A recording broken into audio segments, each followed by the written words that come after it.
Guys, আসসালামু আলাইকুম। আজকে আমরা তোমাদের জন্য নতুন একটি ভিডিও নিয়ে আসলাম। তো চলো বেশি কথা না বলে শুরু করি। বাংলাদেশের নদ নদী সম্পর্কিত কিছু গুরুত্বপূর্ণ প্রশ্ন উত্তর। 1 নম্বর, বাংলাদেশের প্রধান প্রধান নদ নদীর নাম কি কি? উত্তর পদ্মা, মেঘনা, যমুনা, ব্রহ্মপুত্র, কর্ণফুলী, সুরমা ও মধুমতি ইত্যাদি। 2 নম্বর হচ্ছে শাখা প্রশাখা সহ বাংলাদেশের নদ নদীর সংখ্যা কত? উত্তর 230টি। 3 নম্বর হচ্ছে বাংলাদেশের দীর্ঘতম নদী কোনটি? উত্তর সুরমা নদী, যার দৈর্ঘ্য হচ্ছে 399 কিলোমিটার। তারপরে আমাদের 4 নম্বরে রয়েছে বাংলাদেশের দ্বিতীয় দীর্ঘতম নদী কোনটি? উত্তর পদ্মা নদী, যার দৈর্ঘ্য 366 কিলোমিটার। তারপর 5 নম্বর রয়েছে বাংলাদেশের দীর্ঘতম নদ কোনটি? উত্তর ব্রহ্মপুত্র, এটি বাংলাদেশের একটিমাত্র নদ। 6 নম্বর, বাংলাদেশের প্রশস্ত নদী কোনটি?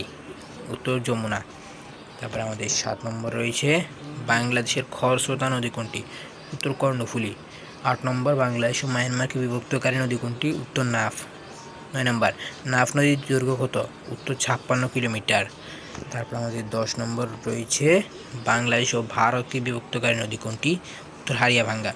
11 নম্বর, দক্ষিণ তালপট্টি দ্বীপটি কোন নদীর মোহনায় অবস্থিত? উত্তর সাতক্ষীরা জেলার হারিয়াভাঙ্গা নদী। তারপরে 12 নম্বর, ভারত কোন নদীর উপর ফারাক্কা বাঁধ তৈরি করেছে? উত্তর গঙ্গা। তারপরে আমাদের প্রশ্ন হচ্ছে মেঘনা নদীর উৎপত্তিস্থল কোথায়? উত্তর আসামের লুসাই পাহাড়ে। 13 নম্বর, উৎপত্তিস্থলে মেঘনার নাম কি? উত্তর বরাক নদী।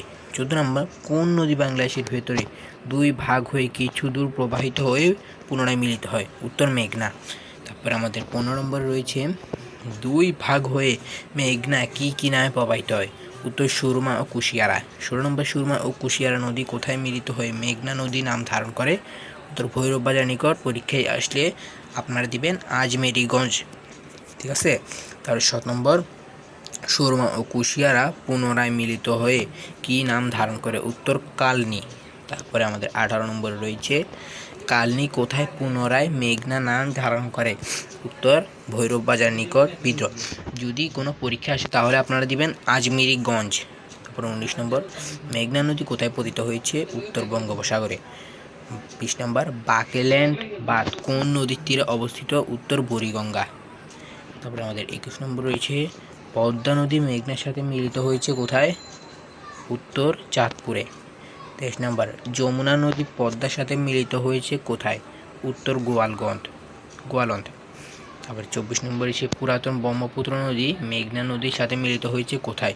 উত্তর ভৈরব বাজার।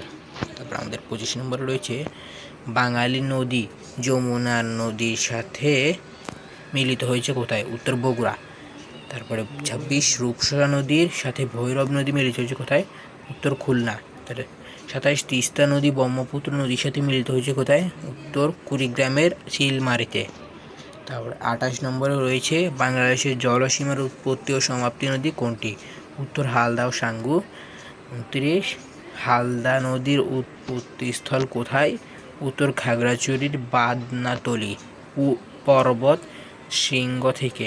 30 নম্বর, বাংলাদেশ হতে ভারতে গিয়ে পুনরায় বাংলাদেশ প্রবেশকারী নদীগুলো কি কি? উত্তর আত্রাই, মহানন্দা।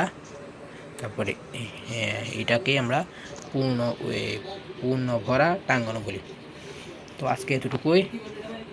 আপনাদের যদি ভিডিওটি ভালো লাগে তাহলে লাইক দিবেন, আর যদি নতুন হয়ে থাকেন তাহলে সাবস্ক্রাইব করে দেবেন। আর এই ভিডিওটি আপনাদের বন্ধুদের মাঝে শেয়ার করে দিবেন যেন তারা এই ভিডিওর মধ্যে উপকৃত হন। তো আজকে এতটুকুই। আসসালামু আলাইকুম ওয়া রাহমাতুল্লাহি ওয়া বারাকাতুহু।